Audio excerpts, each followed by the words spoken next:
today on the CTV News at 5. In the books, a huge flood relief concert is a huge success. Plus, a Lethbridge music promoter's role in the flood aid concert.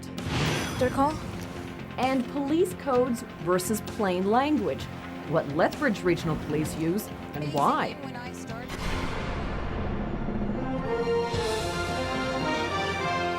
CTV News with Jackie Scantlebury. Good afternoon. It's being hailed as a major success. Last night's flood aid concert in Calgary raised more than $1.4 million for flood relief across southern Alberta. The 32,000 concert goers streamed into McMahon Stadium, many with their rubber boots on, for a Canadian music lineup like no other. CTV's Bill McFarland now with the highlights.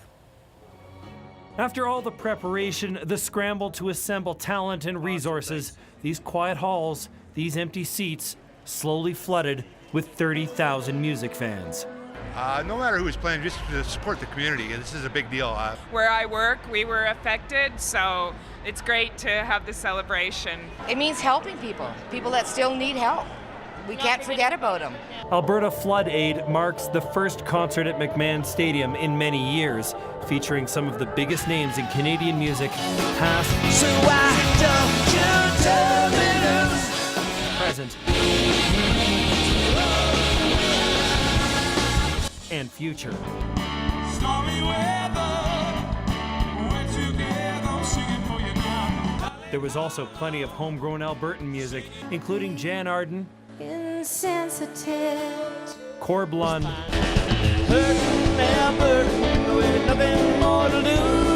and songwriting legend all those rivers in a dry land Ian Tyson.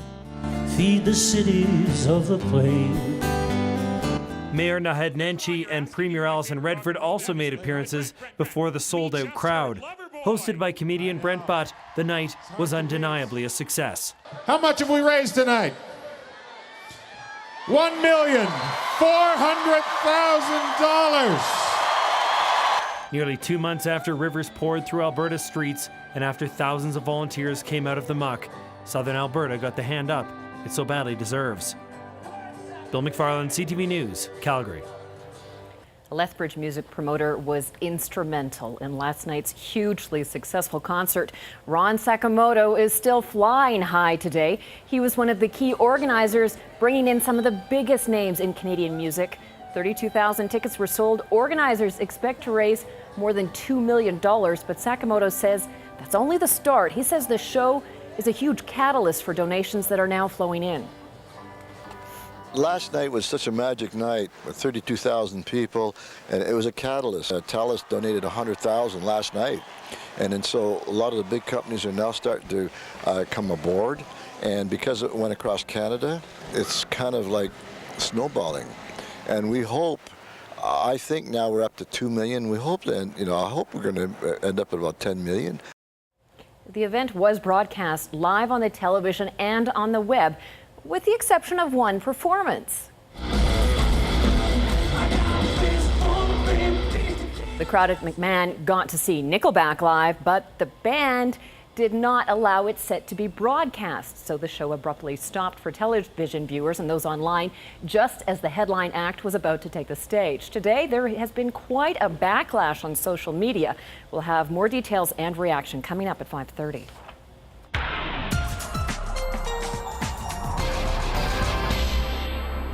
For those people who've been asking, where is summer? It's here. It's right here.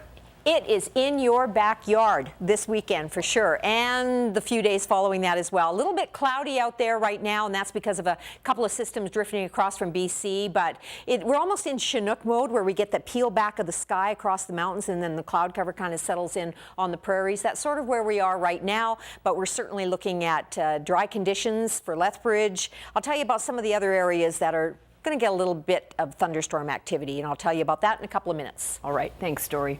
Two Lethbridge teens now face charges after a serious crash police say was from street racing. Last November, police and DMS were called to Fairmont Boulevard after an 18-year-old man suffered life-threatening injuries when his pickup hit a parked car, a light standard, and several utility boxes before rolling. He wasn't wearing a seatbelt.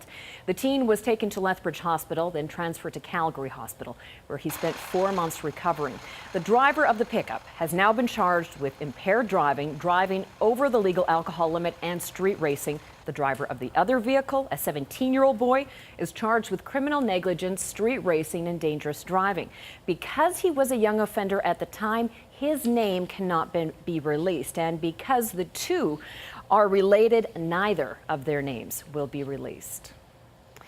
Well, we are also learning more about a story that the way we communicate, how it's actually changing, especially for police officers. Most police departments are still using 10 codes, like 10-4 as okay, but the Lethbridge Police Service, they reverted back to plain language a few years ago. Terry Vogt explains why they say it's more effective and more efficient. Call? Constable Sonia Stock is off on another call.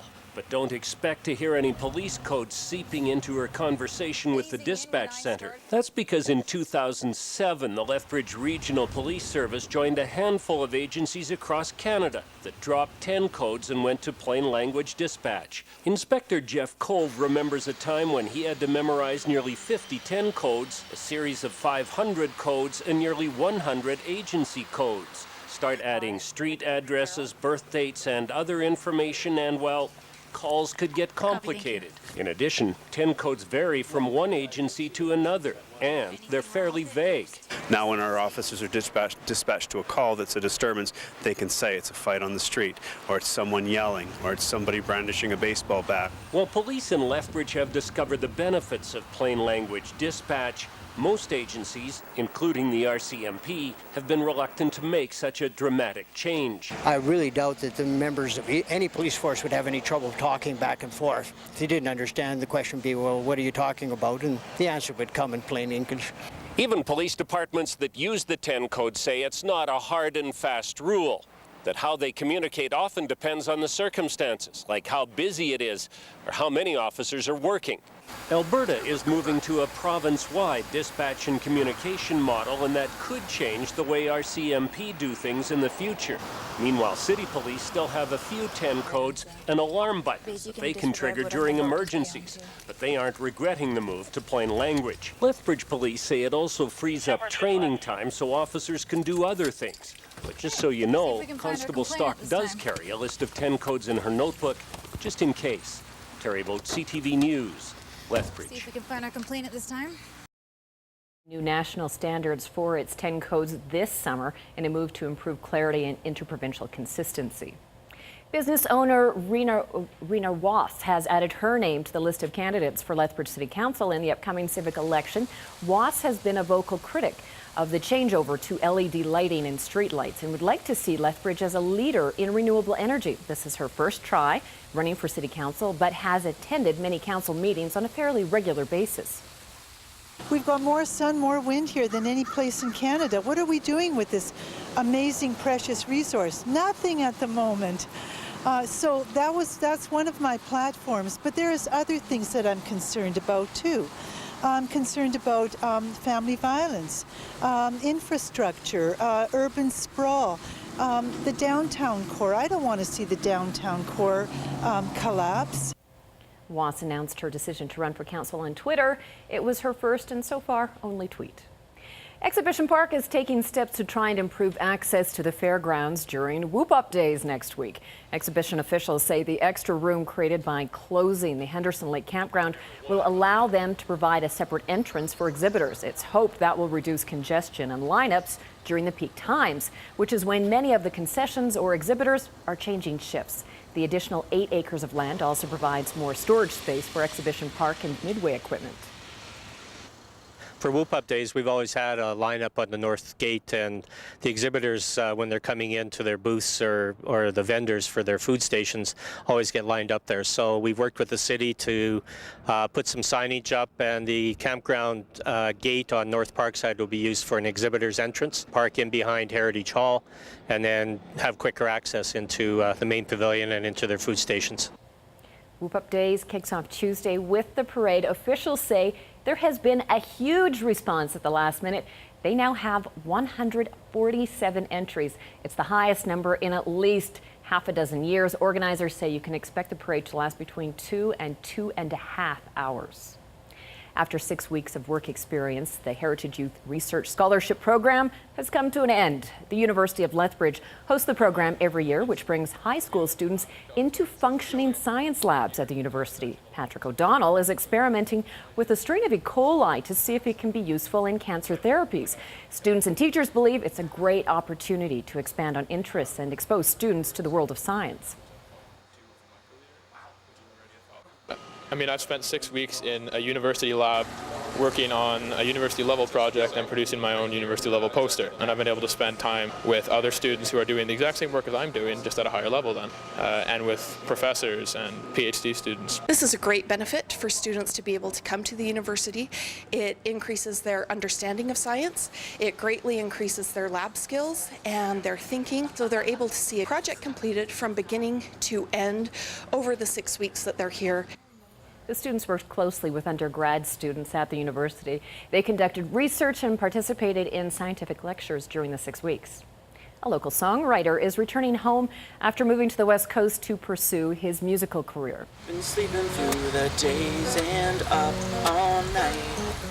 Jason Polson grew up in Lethbridge. He and his band Jason and the Ditonics are currently on a Western Canadian tour promoting their new album. The band mixes melodies, whimsical word play, and groovy arrangements to keep the crowd going. Jason says he's always been in love with music and is happy to share his talent with music lovers everywhere. The fun part is to share it. The fun part is to get on the road with your friends, who, you know, my band, and just play songs and play music and do what music is meant to be done with, which is shared, you know. Hopefully people enjoy it. Hopefully people respond. You know, we've had a good response so far, and like I said, I'm really looking forward to the show tonight because I think it'll be fun. The band is performing at the Lethbridge Moose Hall Lodge tonight at 9 o'clock. On the markets today, stocks south of the border finished a second straight week in the red. The Dow lost about 2%. TSX, though, closed up.